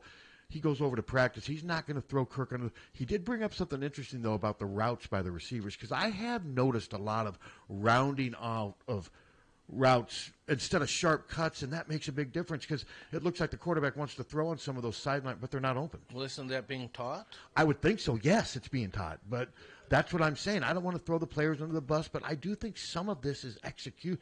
For sure. Everyone wants. Oh God, the moment we get Brian out of here, everything. No, this is the third offensive coordinator. I think this is more. I think a big part of it's a combination of executing a antiquated system. Poor execution of an antiquated system, and then what you have is this. No success. Yes. This. I mean, the worst offense in FBS football. Hello. Hello. So yesterday, I looked through all of Iowa's opponents so far this year, and then looked at how those teams, all the teams they played, how many total yards they had. Uh-huh. And the amount of teams that Iowa is below that should not happen is insane. There are multiple FCS teams, Delaware, UMass, and Iowa's under them in the games they played. So this caused me to text my friend who is a quarterback at another Big Ten school, starting quarterback, and I asked him, he's played Iowa. I know he's not on defense, but he's, he gets the idea of what Iowa football is. So I texted him, what's wrong with Iowa football? What is wrong with the offense? Because, recruiting, the players aren't much worse than the rest of the Big Ten West. It's not better. And he said, this is his response, I don't know. They're just awful. What is wrong? That wasn't much help. Well, I could have said that. I could have told you that, and I don't know anything. And I peed on myself. I could have told you that. There's I really believe there are multiple FCS schools that if they just took their offense, their coaching staff brought them into Iowa just for offense, Iowa would be better off. And that's insane. FCS schools. Well, I don't know that you're wrong. I mean, North Dakota State won here. Yeah. Not even good FCS schools. Delaware. I mean, I don't know how good Delaware is, but they had more yards. They had much more yards against Penn State. there's a lot of schools. I thought that was interesting. If you guys go and look at I look at the stats. They're sure. averaging like 200. They're averaging like 220 yards a game. I mean, they're the worst statistical offense in the country. FBS. And it's not close. No, it's not even close. No, I'm with you. We feel the pain, frustration. The Iowa's bottom 4 in passing yards in the country, right next to Army, Navy, and Air Force. Mm-hmm. Soon enough, Iowa students are going to have to start enlisting. There you go. All right. Thanks. See you later. Yep. No, it's tough. That does say something, though. The 3 service academies. Who are all running schools. Yes. Now, I think Air Force, I don't know if they won this week, but I think they're undefeated. I think they're 6 or 7-0 the last I checked. Well, they have a decent team. Well, that's their offense. None of those service teams throw the ball, really. And Iowa wants to be balanced, and yet it can't be either. Hello. Hey, guys, I'm going to say something, and it's probably not a popular thing to say. All right. But You've come to the right place. You were listening to Todd this morning? Yeah. So what would it take in this next bye week to do the unthinkable by some Hawkeye fans and just ask Spencer if he's got anything left in the tank? Spencer's not in school. He's hurt. No, he's not in school. Oh, he's hurt. But he's hurt, too. But it doesn't matter. He's not enrolled in classes, whether he's healthy or not. He's not enrolled in classes. I thought it was said that he could still play or something. Oh, he could, but he's not enrolled in classes. He decided no. I think he's just working for the football team now for a little. Oh, let's hook him up with some home ec classes this week. But yeah, that ship has sailed since he did not enroll for the fall semester. Home ec isn't easy either. Okay, caller. Then if Spencer were available, were in school, he does have the eligibility. Would you want him? He's better than Deacon Hill. Oh, sure. Spencer's better than Deacon Hill. That's my point. That's my point. And would you want him to be playing then? Yeah, I would. Yes. Think about I've that. never had Think a where we problem are with now. I know. Think where we are right now. I never had a problem with Spencer Petras. I didn't have a big problem with him. Now, he did miss a lot of open targets at times. He did. But he never had anything working around him. Nope. Well, neither does Deacon. No. But Deacon looks. I don't know the guy. Don't know the kid. He looks lost. He looks scared. There's some of them throws when he needs to get rid of the ball. His mechanics. He's got the ball down by his crotch. It's got to be high and tight, man. He is all over the place. And if you look at Nate Stanley, Nate Stanley had great stats. Yep. But Nate Stanley also had some pretty good receivers. Yes, he had Hawkinson, Fant, Brandon Smith, Amir Smith-Marset. He had some pretty good receivers, and I went and looked. Nate never even made third team All Big Ten, but he did throw for 8,200 yards. I mean, he had good stats. No, I liked your article. article. The last time the offense. Nate's problem was he beat Ohio State, but he never they followed the Ohio State game with the big egg at Wisconsin where he had 40 yards passing. It was incredible. He had too many of those. But I'm with you. Deacon's in over his head right now. And I don't know, guys. I understand the whole thing about practice and whatever, but practice, man.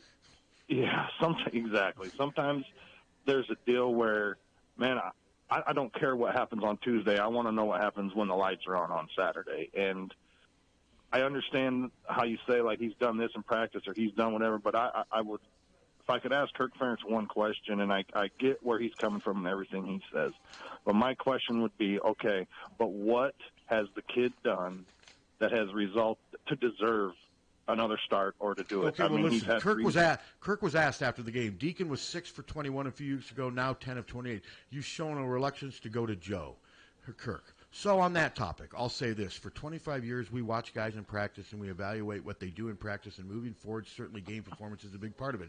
But, if it's close, neck and neck, that type of thing, then you rotate guys and take a look at them. That's Kirk right there saying the gap between Deacon and Joe is not close. Why? We don't know because we don't see practice. Well, obviously we know. Joe must not be playing well in practice. And then Kirk goes, I don't think we're insane. You go with what you see in practice, and try to make the best decisions at all positions, not just quarterback. Obviously, quarterback is one that attracts the attention.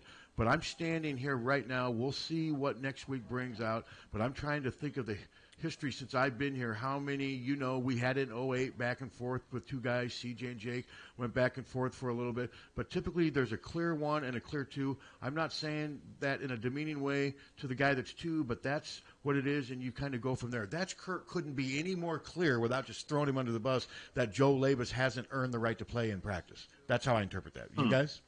I suppose so, but he couldn't be worse on game day, could he? I guess Kirk must believe what he sees in practice means he could be worse than which is pretty horrifying if you think about that. I mean, we've only seen him in one game, and Joey He's a bowl Labus was champion. not terrible. No, He's he a bowl didn't really. champion, baby. He didn't really do anything. He did throw a touchdown pass against how many starters was Kentucky? Of course, missing? that was Lachey, wasn't it? He threw it to Luke Lachey. How many starters was Kentucky missing on A defense? bunch. Like 8? Yeah. But, yeah, that's Kirk just saying, guys, we're at practice every day. We want to play the best. Joe hasn't earned the right to play. But to me, at some point, you do kind of what they did with Chuck Hartley. Dan McGuire just was not getting it done on game day. I don't care how great he looked during practice. And Hayden finally said, okay, let's throw Hartley in there. All of a sudden, Hartley proved to them better game player than practice player. And they stuck with him. I'm not saying that's Labus, but to me, it's to the point now where Deacon has been so bad at times. Why not throw Labus in for a series or two in the first half and just see what he does? Maybe he'll catch lightning in a bottle that day. I mean, Labus is actually more – he can at least move. Deacon can't really even move the pocket. No. And so – but it's tough. I just real quick on something you said there, Pat, and I agree, and then I'll let you guys go. Is what you're saying about like how horrifying is that? That if he's not, if he's showing that he's not as at the level or as him in practice, and you're seeing what the result is with this one, that is scary. No, it is a little disconcerting. So, yeah, I mean, but you got to take Kirk for his word. Yeah. And I had somebody rip me, here you are ripping Ferentz a week ago. A week ago, I did believe that Kirk Ferentz should be on the midseason. Hey, thanks for the call. That doesn't change anything. I mean, I believe that he should be on the midseason. They were 6-1 at the time. But I also believe that his offense could end up costing them what has a chance to be a pretty good season. I mean, they're walking a tightrope right now. Cost them a game. With this offense. And that is their 7th loss since the start of last season. They won that bowl game last year, kind of put a ribbon on what was a pretty bad season. Yep. And they went 7-5 during the regular season with a great defense and great special teams. They might go 8-4 this year with a machine at punter and another great defense, and it's all because of the offense. And I'm not saying Kirk at this stage in his career is not going to overhaul his offense. He can't, because they'd have to change their whole recruiting philosophy, how they recruit, what they recruit. But he's got to, I think, at the end of this season, if things keep going this way, sit down and ask himself, I can do better at this. We can be doing better. It doesn't work at all. And whether it's his son as the offensive coordinator, I mean, some people are convinced the only reason Brian is still here is because he's Kirk's son. I don't know. Kirk stuck with Greg Davis through a lot of thick and thin. Fans wanted O'Keefe out at times. No, for sure. Kirk's pretty loyal. He doesn't like getting rid of staff But members. we have never been the worst these last 2 years, the last, what is it now? They've played 21 games, 13 last year, 8. The last 21 games have taken this to an all-new low to where it's going to be interesting to see how he reacts to this. It is so bad. Hello. Just a couple points, guys. First of all, I love the show. And Thank then, Ferentz, he's earned my respect so much that he can do whatever he wants, and I'll follow him wherever. But as far as the quarterbacks, I hearkened to the Chicago Bears yesterday. They put in a Division II quarterback who brought some energy to him, and he takes them down the field multiple times and gave that whole offense just a whole new complexion. So I don't know if that would be in anybody's thinking. But then the other one is with Labus. I think he deserves a shot, but I think Kirk's earned the right to do whatever the heck he wants, obviously. So that's all, guys. Thanks. Well, Okay. and fair enough. Okay, that's...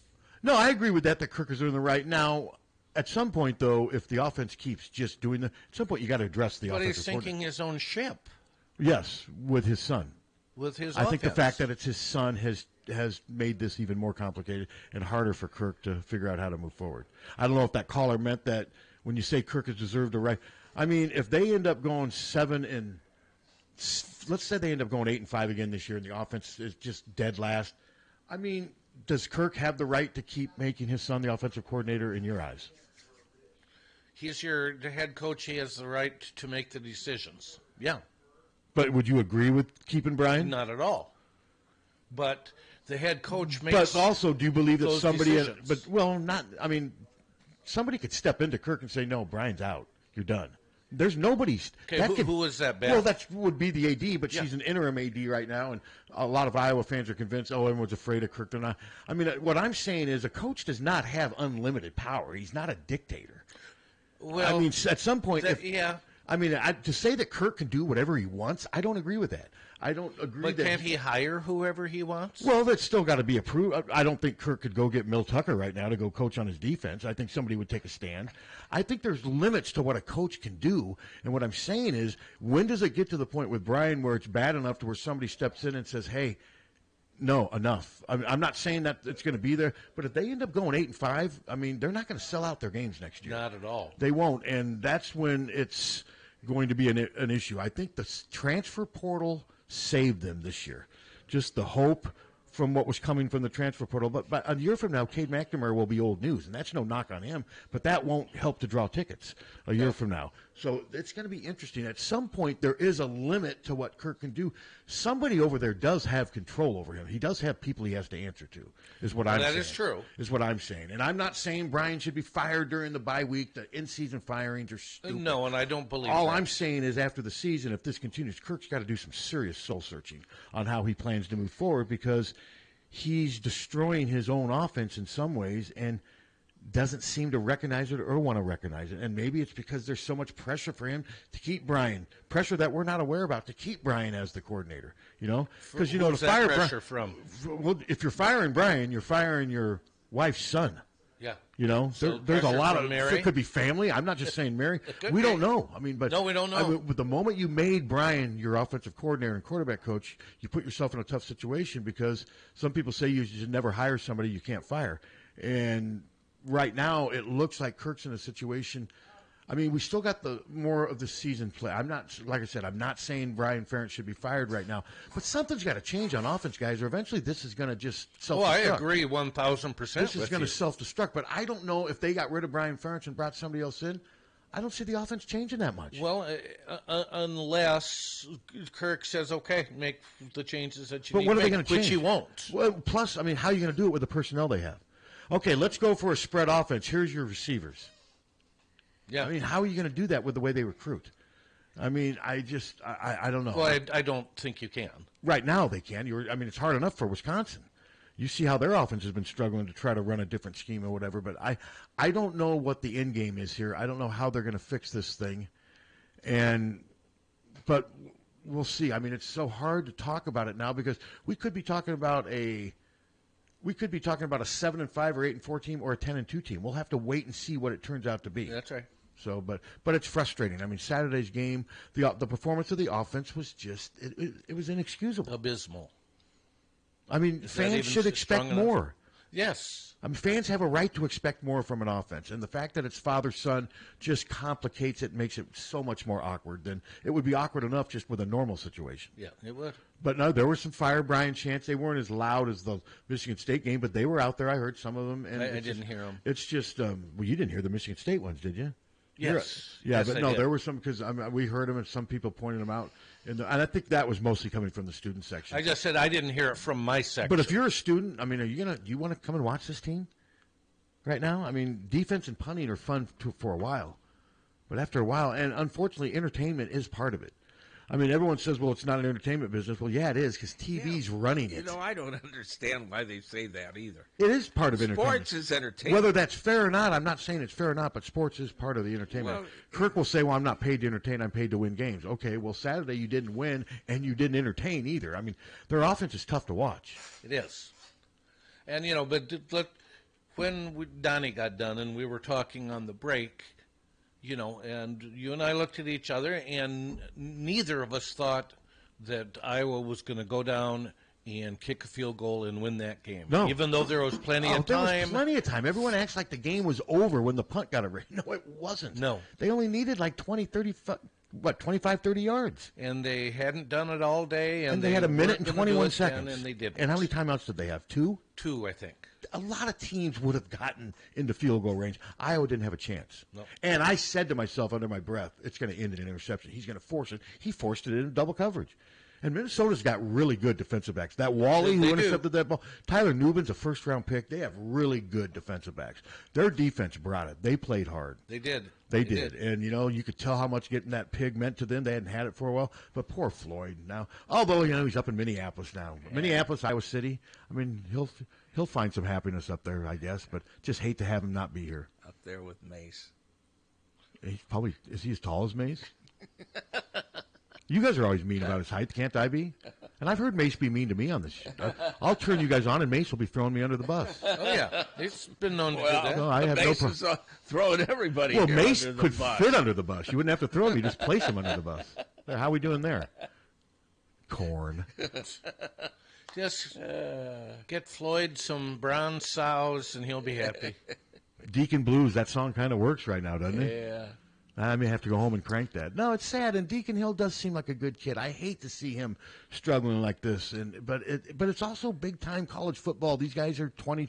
They can take a little criticism. I hate it when I hear, well, these are just kids. I mean, I don't ever take personal shots at players, but if the quarterback's not playing well, then put another one in. But you can also write about it, that the quarterback's not playing well. Yeah, you got a job to do. You just can't sugarcoat everything. Well, these are just kids that can enlist in the Army. I never did, they are kids. I consider everybody under 40 kids, but, Okay, Steve, you'll say every time, well, I don't know as much about football as you guys do, and you say it all the time. Yeah. Okay, fair enough. So how's Deacon look to you? Terrible. Okay, how's the offense look? Worse news. Than Deacon. Wrigley Field kickoff time 2:30. Okay. No, it's terrible. It really is terrible. And but I don't have to know about football to know it's terrible. Okay, who was worse Saturday, the offensive line or Deacon? The offensive line, because that affects what Deacon does also. And it's also a group of guys working together. Yes, and we got no running attack whatsoever. Nothing. And what do we have, 2 yards in the second half? Yeah. I mean, seriously? 2 yards. Yeah, and here's the stat. And I granted Deacon's losses figured into this, but Iowa rushing stats, 28 carries, 11 yards. Let's see. Caleb Johnson. That's not even half yard per carry. Yeah, it's 0.4. Caleb's longest run 5. LaShawn's longest run 5. J.Z. Patterson's longest run 2. So all the backs are healthy, and I don't know. It's just I didn't expect them to be this bad. I just wasn't convinced that the running game was back because they've had too many games this year where the running game just has been non-existent. They didn't run the ball against Utah State. They didn't run the ball against Iowa State. They ran the ball against an overmatched Western Michigan team. And then they had these last 2 games. Purdue has been just really inconsistent with its defense. And against Wisconsin, they did get that long run that gave them a lot of – it makes me wonder, that was an aberration, kind of a fluke, because if you take away that long run, then the stats aren't near as consistent. My problem with Iowa's running game, even when it's – there's just no consistency to it. Even when they have games where they have a lot of yards, it seems like, they had that 60-yard runner, but there's just so many plays. And like Dallas Jones always says, first down, lots of times they'll get hit for that no gain or maybe – or if they throw on first down and it's incomplete, almost always they're running on second down. And Dallas called it 6 times the other day. They incomplete on first down, and they ran on second down. He's like, they're going to run right tackle because of the way the tight ends, and we're calling that. And it's, the defense knows that. Now, I know the argument is, well, if you're good enough, it doesn't matter if you're predictable. Well, they're not good enough. No. Hello. No. Desperate times call for desperate measures. You've got this 2 weeks. I would move Cooper to quarterback. That's just not. It's not as easy. I know what you're saying, but it's just not that easy. I mean, how much worse could it be? It could be worse. We're pretty thin at cornerback. Thin at cornerback too, and it could be worse. I'm just saying. I mean, Cooper was a great high school quarterback, could throw the ball, but it's just not that simple. Do I think they should use him on offense? Maybe a little bit. Sure. I mean, why not? But if you can't get him the ball, what's it going to matter? But to put Cooper in and all of a sudden have him become a pocket passer. I mean, I think that's asking a little bit too much. That's just my opinion. No, I didn't say make him a pocket passer. Just have him run and get killed? No, play action. Well, you can't have play action if you can't run. I mean, they don't have any play action. They have to bite on the run. But they're not going to have play action with Cooper just because he's in at quarterback. Why would they have play action? They can't. It wouldn't work.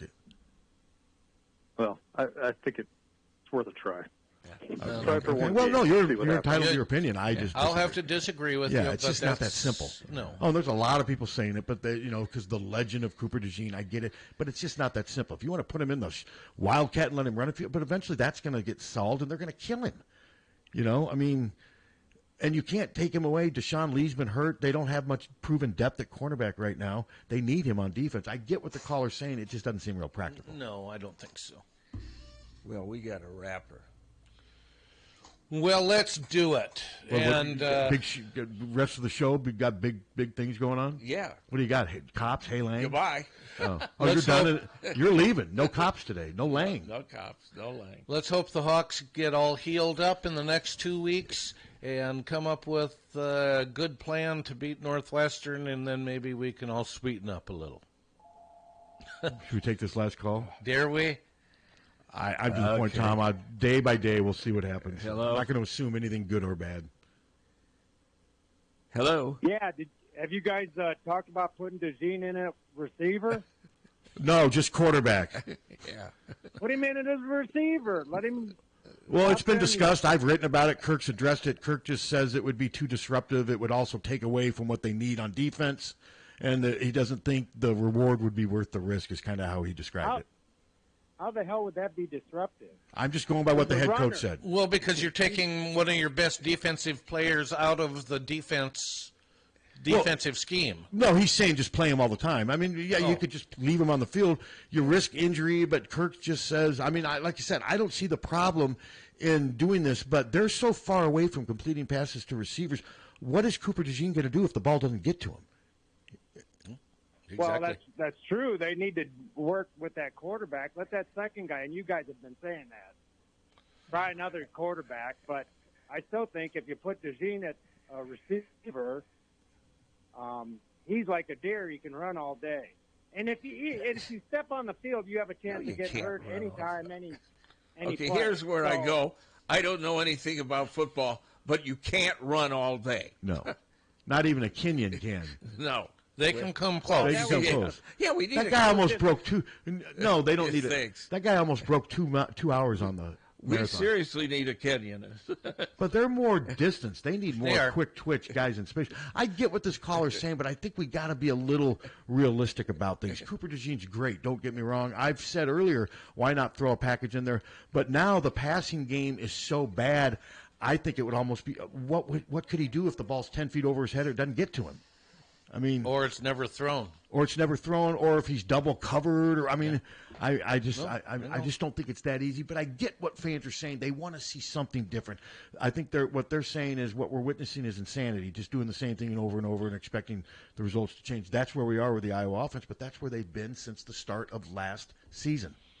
Well, hopefully they can figure some things out in the next 2 weeks. And making Brian the quarterback coach was not a wise move. No. I think it seems pretty obvious that that's not working. He said himself, I don't know anything about it. Yeah, that'd like be making me an algebra teacher. He also said he didn't know nothing about birth and no baby. Well, and he's not a gynecologist either. Yeah. So. All right, well, we got to wrap up. Everybody enjoy the weather. I thought it was supposed to rain. Well, it's good. I know it could, but it doesn't look like rain now. Enjoy the weather. Many thanks to Coach Donnie Patterson for joining us. HawkFanatic.com. Check it out. It's free. Download the new